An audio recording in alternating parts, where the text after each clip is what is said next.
So this is the US dollar Japanese yen analysis for Thursday the 12th of October. Now, what have we seen happen with prices? Well, prices have come off quite a bit from their highs near one in the 113.40s. Now we have seen some selling in the US dollar since NFP came out. We did initially have a bullish move, but it was immediately given back. And it does appear that the markets have interpreted that as being dollar bearish, as well as a few other fundamental factors. But we're looking at technicals. So prices have come all the way back down to the 12.15. You might be thinking, well, where's the 12.15? So 12.15 was a weekly pivot from a couple of weeks ago now, 12.15, and we did break below it by a pretty decent margin. I'd say we've gone all the way down to possibly below 12. Have we? Yep, 11.99. So we've gone all the way down to 11.99, and we were bought back up. Pretty strong reversal here on the 10th. Kind of reversals I prefer. Strong candles closing near their highs, not much weakness in the market. And we've tested this our pivot, our weekly pivot this week at 12.52. So we did sell off back again to retest 12.15, and we've come all the way back up to 12.52 again. So we're in a bit of a range at the moment. We've had tests of the 12.52 and two tests currently of 12.15. We're currently testing 12.52 again. Now 12.52 has acted as support over here, as can be seen on the charts. Hoping this is showing up in the recording. It should do. We've had it act as support over here. We've also had it act as resistance.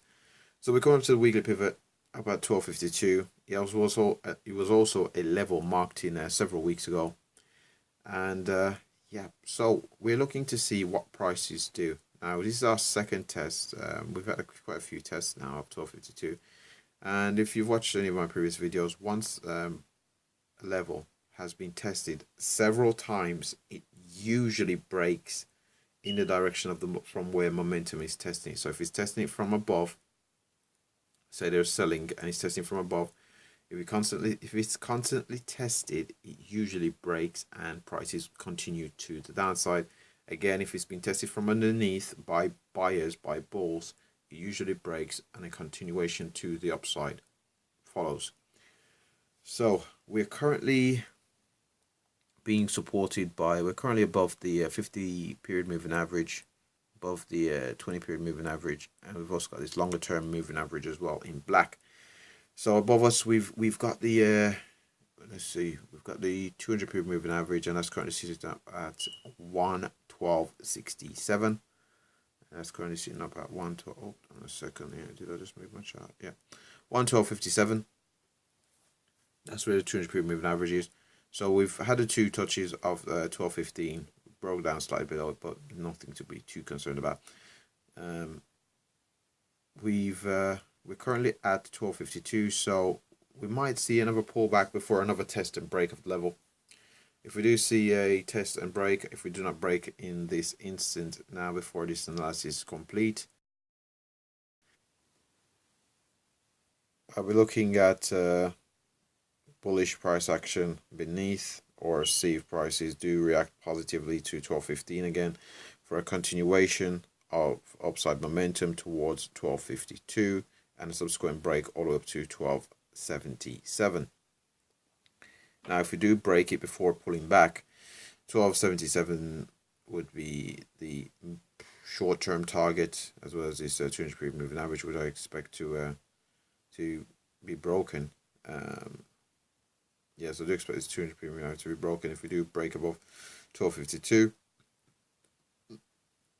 Ultimately, the level I am looking at that has been prices have seemed to have stalled to head up there is 113.56. Now we may stall again at 113.40, but 113.40. But overall, I especially when I do the higher time frame analysis. Currently, prices do indicate a continuation to the upside. We might be putting in a lower high though on the daily time frame, so that is a bit concerning and is something to think about. Because if we do accept that as being a lower high, prices may not go above 113.56 and hold for a continuation up to 14.30. So if we do break down 12.15, below that we'll be looking at, I think it's 12.80, that's where I had a moving average on the higher time frame before, and 11.60. So 11.80, 11.60 will be areas I'll be looking at for possible support, beneath which 110.73 will come into focus. So let's just go out to the higher time frame. Let's do the analysis there. Let's see where we are currently in this market. So let's just see. So currently on the monthly, last month we did finish bullish. We did close near its highs. This month we're currently putting in a doji. So prices have pushed up, but they have been sold back down. The actual pivot is around 112.65, so again around at 112.50 level. Prices are currently oscillating around there.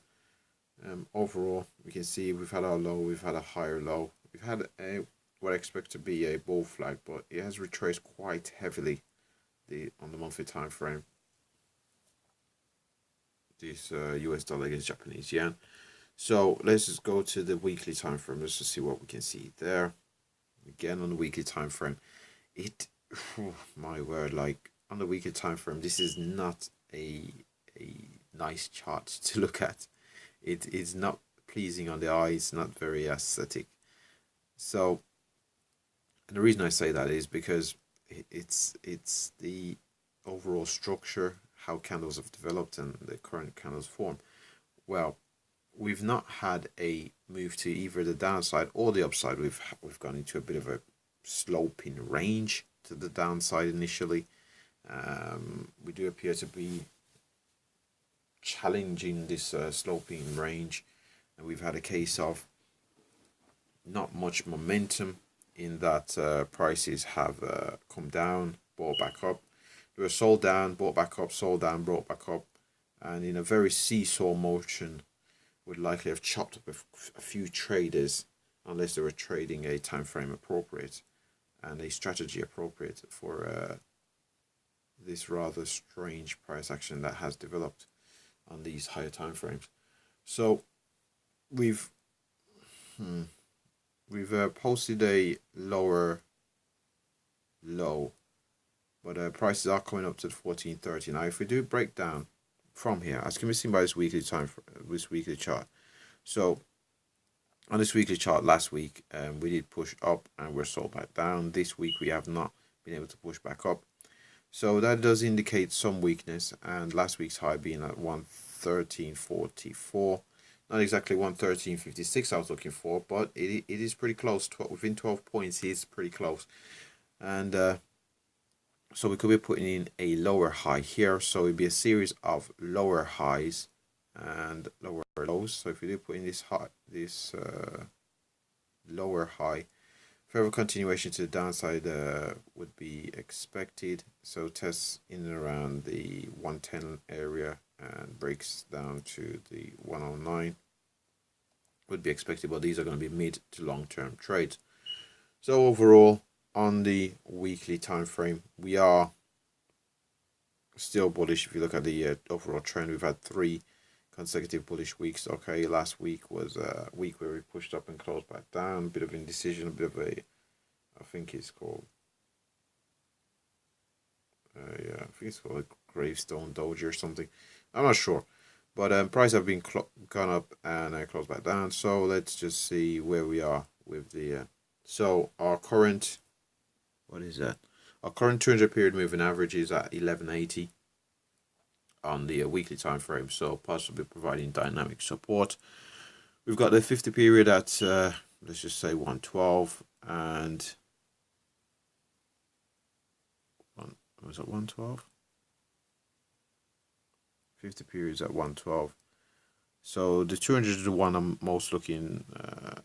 The 200 is the one I am paying most attention to at 1180. So if I go down to the weekly time frame, and let's just see if there's anything radically different. Okay, so on this weekly time frame, we can see we've had the low over here. We've had a slightly lower low, with a higher low here, but we broke down from the 114.30 level. We've gone all the way gone all the way down to 107.50, and prices have held this 20-period moving average. We broke above the 200-period moving average, and the thing is, we've gone into a bit of a consolidation. So how prices have developed so far is not unreasonable to expect a bull flag and a continuation to 14.30, but this consolidation has been quite long, which isn't great. We do have our supports down at 12.15, and let's see where the 200-period moving average here on the daily chart. 200-period moving average is at 1182, so it's in around that 1180 level from on the weekly time frame. Not much different. So for a continuation, I would need to see a bullish candle similar to this candle here on the 26th on the daily chart being posted pretty soon, indicating that buyers have re-entered the market for a continuation to test the highs of 113.44 before I move up to 113.56 and further continuation to the upside. If, however, we don't get the bullish candle I'm expecting, I'm looking to see how prices react to dynamic support as well as the 1160 level. Or if we do break down from there, I've already mentioned 110.73 should come into focus. So that should wrap up my analysis for US dollar Japanese yen. Before I go, LCS, like, comment, subscribe. Thanks for watching.